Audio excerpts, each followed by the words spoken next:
Hey everybody, it's Shakira and welcome back to my channel and welcome to today's video. We're going to be talking about Diastasis Recti. And so what this is the splitting of the abs when you have had kids or maybe you have gained weight and your body is just not able to accommodate all the stretching and the pulling. And so the easiest way I can explain this is like this. Here's our abs, right? And so we have this little space in between our abs.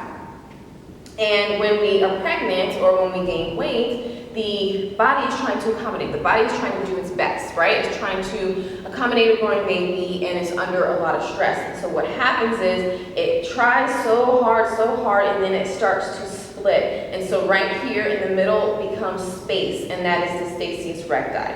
And so, again, abs, growing, trying to accommodate, our body, and it's just like, I can't do it anymore, and it splits. And so it is actually very common among moms that have had multiple children, and again, even if you have not had any kids, you could be suffering from this as well. And so there is a way to treat it though, and so it is not curable at all. And in fact, if you have lost a significant amount of weight or you just had a baby, you need to start training your core like as soon as the doctor says you can do it, because the longer you wait to try to correct this, the more difficult it'll be, and it'll actually not, it may never, get as close as it could have gotten had you started sooner. I hope that makes sense. So anyway, let's do a quick test to see if you, in fact, suffer from Distasis Recti. Really simple test, and what you're going to do is lay your feet out flat, just, lay on your back, and we're going to inhale, and as you exhale, come up. And we're going to take our 2 fingers and press down right in the middle of your abdominal section. And if you feel like I'm putting my finger like all the way in my core, I'm sure it looks really weird, but that's where my core has split. And so the further I go up, I don't feel as much at all, but it has split. And so if you feel that, then you should definitely start working on your core. And if you have already been working on your core, like I've been training my core since I had, since before I had babies and after I had babies. So I have 2 kids, so that's probably why it's split a little more down there, because I've had 2 kids and I honestly never checked before until a few weeks ago. And so anyway, not only for, aesthetics, right? Not just to look good, but in order to protect your back, you really need to start working on bringing those muscle fibers together. They will not come in together like they once were, because, that's just the nature of our body. I have had 2 kids and I work out a lot, I train my core, and I still have that split. But it does not negate the fact that you need to work on it. So I'm going to show you a few moves that you can do. You can start doing today. And if you have not gotten clearance from your doctor, then I recommend that you do that first before you start anything, of course. But first things first, we're going to make this real simple as if you were a true beginner, okay? And so instead of doing a full plank, we're going to do a modified plank. But instead, when you're in this modified plank, I do not want to see this. This is not a plank, okay? This is your modified plank. You're putting some pressure on your upper body, and you're engaging the core, you're engaging the low back. Don't do this, you're going to hurt yourself. Make sure it's straight. This is a plank, modified plank. So strong arms pressing through the palms of your hands, bringing the core in and up, pretending like you have a string that is on your belly button and you have to wrap it around your spine, okay? So breathing. I just ran my mouth a whole bunch, so hopefully you were just in your plank. And anytime you need a break, just extend your hands out and then come back up. And you can do this, starting today.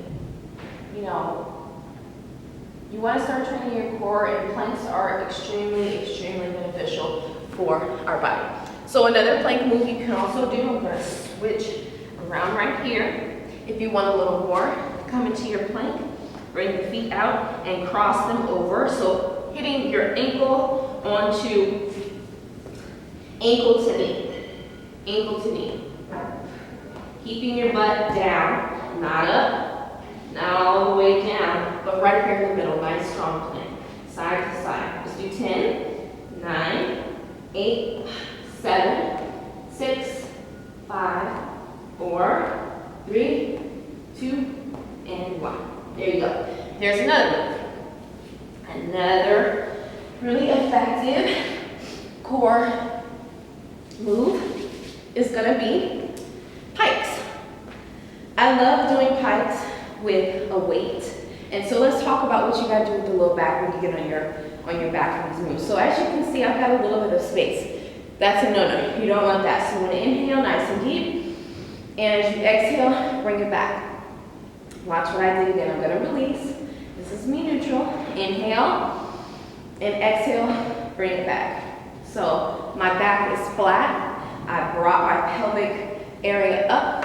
I'm engaging the core, belly button into the spine, okay? And then with a pike, with a weight, I'll come up like this, right? And go like this, extend, extend. Okay, now if you just had a baby, I don't want you to do that. Or if you're working on things, you're a new beginner, you don't want to do that. Maybe you want to try having your feet way up here first. You'll still feel a little engagement on the core, okay? Let's do 10, 9, 8, 7, core's tight, 6, 5, 4, 3, 2, and 1. Very good. Another pike move, because we are total beginners right now. You're going to extend your one foot up, and then you're going to plant the other foot onto the ground. Inhaling, nice deep inhale, palms are on the mat, and exhale, lower down. And so here's the deal with this move. Maybe your move is right here. Maybe your core is not able to go all the way down. The lower you go, the more difficult, okay? You could also add a weight once your core and your legs are there. But for now, this is going to help engage the core and help bring those muscles back together. Other side, extending. Good. And breathe. Keep going. Few more. 2 and 1. Another move you can do, both legs up, hands behind the head, and lower and lift. And lower to where it's comfortable for you. So for most, it'll probably be right here, okay? And you want to keep it right here. You don't want to strain the core anymore, right? So inhaling. Good. Keep going. So I am experiencing some rumbles and shakes just doing this also. So it really doesn't matter where you're at as long as you keep, as you try, right? Good. And 1. Now, we'll just do your head down, then side to side. Next, we're going to do a few bridge moves. And so what we're going to do is plant our feet on the ground, hands are flat on the mat, and we're going to inhale and exhale, pull up. Release, and keep going just like that. So as you come up, you want to bring your core in. Even though this is a lower body move in terms of what you are seeing right now, this is also a core move. So I'm really bringing my core in, and everything is sucked in, and everything is working together in my band, right? In my natural course of band that I have. Pressing your heels to the mat, squeezing the butt up. And I apologize for the rumbling and stuff here, you guys. The rec center where I'm at, they're actually doing some remodeling. So that's what you might hear. So then let's hold it up and slowly release it down. All right, you guys, so that's it for this video. I hope that you were able to kind of get an idea of what's going on with your body and also get an idea of what you can do. Now, these are just a few of many exercises that you can do to help treat this issue. If you have any questions, if you want more videos showing how to treat Diastasis Recti, then let me know in the comments below. But as always, I thank you so much for watching, and I hope that you have a really fabulous day. Bye.